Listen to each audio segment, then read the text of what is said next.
तो यहाँ की स्टूडेंट लोग को समझना पड़ेगा, एकजुट होना पड़ेगा सबको, ना कि घर पे बैठ के सोशल मीडिया के द्वारा यहाँ पे आके। अगर स्टूडेंट लोग का पावर, पब्लिक का सबसे ज्यादा पावर है, सरकार को भी हिलना पड़ेगा अगर सब एकजुट हो गए तो। को दौड़ाया जा रहा है, आप महिला हैं, आपको भी दौड़ा के मारा जाएगा तो ये तो कहीं अपमान होता है महिलाओं को दौड़ा करके मारा जाना। बहुत ही गलत बात है। अगर हम लोग शांतिपूर्वक आंदोलन कर रहे हैं तो आपका कोई हक नहीं बनता हम लोग पे लाठीचार्ज करने का।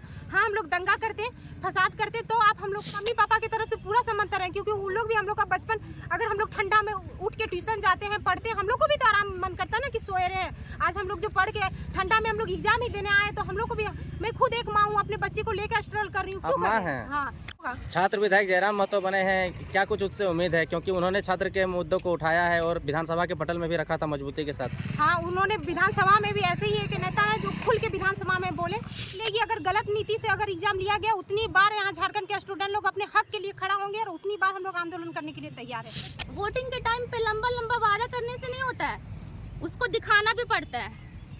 अगर मान लीजिए अगर आप हम लोग को भविष्य से खेल रहे हैं ना, तो आगे जा करके ये छात्र ही आगे चलकर भविष्य है पूरा देश का। और हम ही लोग का पढ़ाई पे, अगर मान लीजिए हम लोग का माँ बाप क्यों पढ़ाया है, ताकि हम लोग अच्छे से जॉब करें, हम लोग जॉब करें, अपना घर का स्थिति, आर्थिक स्थिति सुधारें, देश को संभालें, देश को आर्थिक स्थिति सुधारें, देश का डेवलपमेंट करें। पर हम लोग को रोका जा रहा है, हम लोग को बोला जा रहा है कि नहीं, मतलब ये नौकरी करने से क्या होगा। खुद ही हमारे सरकार ने कहा है कि नौकरी करने से क्या ही होगा, बिजनेस करो, तो सुअर पालो, मुर्गे पालो, ये करो। आज सरकार इतना प्रचंड बहुमत से जीत गया है कि आज छात्रों को बात मानने के लिए इनकार कर गया। अब क्या कर पाइएगा?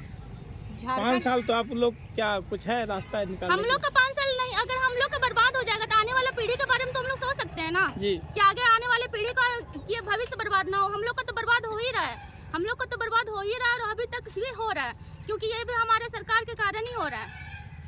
और हम लोगों को जो मैया सम्मान योजना और ये आवास, अबुआ आवास हम लोग को नहीं चाहिए। हम लोग को चाहिए तो हम लोग का हक चाहिए। हम लोग अगर कमाएंगे, हम लोग जॉब करेंगे तो हम लोग अपना घर बनाने नहीं सकेंगे। कहीं न कहीं मैया सम्मान योजना से सरकार अपना पेट थपथपा रही है कि जनता हमारे साथ है। 2500 में क्या हो जाएगा, किसका हो जाएगा? और उसमें भी अभी भी इसमें भी उल्लंघन कर, ये कार्रवाई को भी अगर स्थगित करवाया जा रहा है, उसमें भी अब 1000 तरह का डॉक्यूमेंट जमा करना पड़ रहा है, ये करना पड़ रहा है। उसमें भी जनरल लोग को तो मिल ही नहीं रहा कुछ। हम लोग तो जनरल से, हम लोग कहाँ जाएंगे? वो तो ST SC के लिए मान लीजिए जिस तरह से फायदेमंद का, हम लोग जो जनरल कैटेगरी से आते हैं वो लोग कहाँ जाएंगे? और 2500 में क्या हो जाएगा? हम लोग को कोई सम्मान योजना नहीं चाहिए, हम लोग को बस अपना हक चाहिए। हम लोग अपना हक से पढ़ना चाहते हैं और नौकरी करना चाहते हैं, और उसको फेयर तरीका से करवाया जाए, ना कि वो गलत तरीका से। इससे पहले भी 2 बार CGL कैंसिल हो चुका है, आप लोग तीसरी बार अभी आंदोलन कैंसिल करवाने के लिए आए हैं, लेकिन इस बार भीड़ कम है। क्या लगता है कि आप लोग कैंसिल करवा पाएंगे? इस बार हम लोग का मनोबल पूरा तरह से तोड़ा जा रहा है और हमारे छात्र नेता को भी गिरफ्तार कर लिया गया है। लेकिन अभी वो लोग को नहीं पता है कि अगर हम लोग भी कुछ अगर ठान लिया है ना, तो हम लोग भी आगे चलकर कुछ कर ही सकते हैं। क्योंकि अगर देखिए, सत्यमेव जयते, हमेशा सत्य की ये विजय होना ही होना है। आज नहीं तो कल हम लोग जीत के ही रहेंगे। इसलिए यहाँ से नहीं तो कोर्ट से। लेकिन टाइम, महिलाएं लोग आज के डेट में बहुत खुशी भी कहा जाए, आज देख रहे हैं आप लोग बहुत दुखी भी हैं। क्या बोलना चाहिए सरकार के लिए? बस दुखी इसी बात से है कि हम लोग जो मेहनत कर रहे हैं, हम लोग को मेहनत का फल नहीं मिल रहा है। हम लोग के पास पैसा नहीं, हम लोग पैसा देके नौकरी नहीं ले सकते। हम लोग मिडिल परिवार से, तो हम लोग अपना मेहनत से ही लेंगे। और जब तक ऐसा तो नहीं है कि सारा 85 जितना, मतलब 21 को सारा मूर्ख स्टूडेंट लोग गया था और सारा 22 को आया था तेज वाला। नया सरकार आया है बिना नीति का, अब वैकेंसी निकलेगा लगातार, उसमें भी बिना नीति का अगर वैकेंसी होगा तो बाहर के लोगों का ज्यादा होगा, तो क्या? जितनी नीतियाँ निकलेगी, अगर गलत नीति से अगर एग्जाम लिया गया, उतनी बार यहाँ झारखंड के स्टूडेंट लोग अपने हक के लिए खड़ा होंगे और उतनी बार हम लोग आंदोलन करने के लिए तैयार है और जाके केस करके केस को जीतेंगे भी। कब तक आंदोलन कीजिएगा? एक सरकार में 5 साल तो आंदोलन करके बिता दिए, फिर 5 साल बीतते तो टाइम पार हो जाएगा, एक्सपायर हो जाएगा, फिर फॉर्म नहीं भर तो पाएंगे। यहाँ की स्टूडेंट लोग को समझना पड़ेगा, एकजुट होना पड़ेगा सबको, ना कि घर पे बैठ के सोशल मीडिया के द्वारा यहाँ पे आके। अगर स्टूडेंट लोग का पावर, पब्लिक का सबसे ज्यादा पावर है, सरकार को भी हिलना पड़ेगा अगर सब एकजुट हो गए तो। घर के तरफ से कैसा समर्थन मिल रहा है आंदोलन करने के लिए? तरफ से, मम्मी पापा की तरफ से पूरा समर्थन है, क्योंकि उन लोग भी हम लोग का बचपन, अगर हम लोग ठंडा में उठ के ट्यूशन जाते हैं, पढ़ते हैं, हम लोग को भी तो आराम मन करता है ना कि सोए रहे हैं। आज हम लोग जो पढ़ के ठंडा में हम लोग एग्जाम ही देने आए तो हम लोग को भी, मैं खुद एक माँ हूँ, अपने बच्चे को लेकर स्ट्रगल कर रही हूँ। हाँ, क्यों कर रहे हैं स्ट्रगल? तो हम भी चाहते हैं कि अच्छे जितना मेहनत कर रहे हैं उस तरीके से हम लोग को रिजल्ट भी मिले।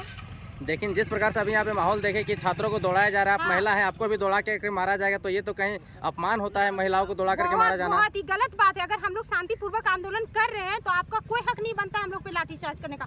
हाँ, हम लोग दंगा करते, फसाद करते तो आप हम लोग पे लाठीचार्ज कर सकते थे, लेकिन एक शादीशुदा महिलाओं को दौड़ा करके मारना कहाँ तक अपमानित है? ये बहुत गलत बात है। ये सरकार को समझना चाहिए ना। उन लोग जब हम लोग किसी तरह का कर ही नहीं रहे हैं दंगा, तो आप लोग को क्या हक बनता है हम लोग पे लाठीचार्ज करने का?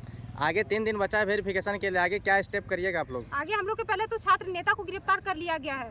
अब हम लोग रणनीति बनाएंगे। कल मेरा कोर्ट में हम लोग का हेयरिंग है, फिर देखते हैं क्या हियरिंग में कोर्ट में क्या केस है? हम लोग पहले वही से हम लोग प्रूफ दिए हैं कि डायरेक्ट मतलब गलत तरीके से एग्जाम लिया गया। हम लोग प्रूफ भी दिए हैं।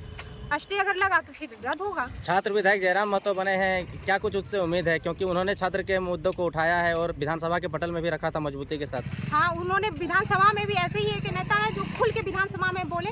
उम्मीद है कि वो हम लोग के सपोर्ट में आएंगे, हम लोग के साथ खड़े रहेंगे। जीत लगभग पक्का है। हाँ, हम लोग के तो हौसले में है कि जीत के ही रहेंगे, जी, चाहे नाम किसी भी कंडीशन पे हो। नाम बता दीजिए। नाम बता नहीं सकते, सरकार ठीक, यहाँ की ओके, डायरेक्ट ओके। एक्शन ले लेती है, स्टूडेंट पर गिरफ्तार करवा देती है। ओके कोई हाँ। दिक्कत नहीं, ठीक।